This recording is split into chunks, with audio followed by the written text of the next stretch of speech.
What's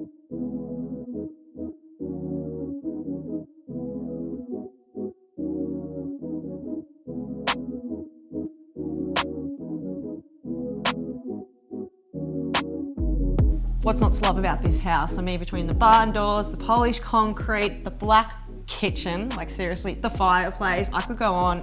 Oh, and the golf course. That's cool. Geez, John, it's super impressive as soon as you open the front door. You got the polished concrete floors, and are they tilt panels that you've got down the hallway? Yes, Jessie, it's primarily a concrete construction with a insulated roof, and we designed it to try and get the best out of the aspect and then out of the courtyard. We get all our afternoon sun in through here, and then obviously we've got the view out to the east. There's a lot of glazing in the house. How do you choose between going through aluminium or like you've done with the uPVC? This is primarily a coastal area, so we had to find something that will be enduring and survive the coastal conditions. And in looking at windows, we looked at a wide range, but ultimately we went with Ultimate, primarily because they use a brand out of the UK called Deceuninck, which is widely used across Europe and the UK and was a name that was known to me. Obviously, these are super popular in Europe where the climate is much harsher, so really smart choice to do this on the coastal. Except they've got to clean the windows. Wouldn't want to be doing that job. Someone has to do it.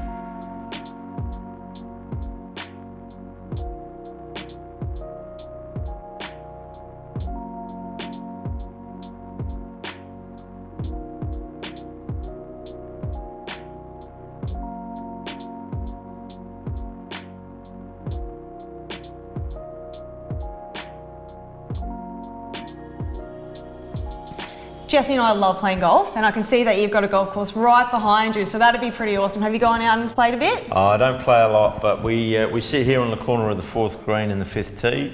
We get a lot of people walk past, a lot of golfers, obviously, a lot of good golf, a lot of not so good golf. I bet. So you've ended up with a few balls over? A couple on the roof, but luckily we haven't had any damage. I feel sorry for the blokes who are literally on the tee. If you're having a party, there's a massive crowd, you're only about 10 metres away, put a lot of pressure on the boys.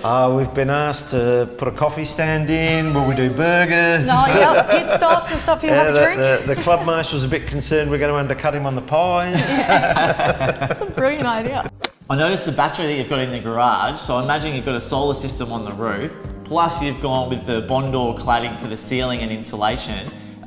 Did you have sustainability in mind when designing the home? It wasn't at the forefront of my thinking, but it was very much about long term, what can we do to reduce cost? Electricity is not cheap, it's not getting any cheaper.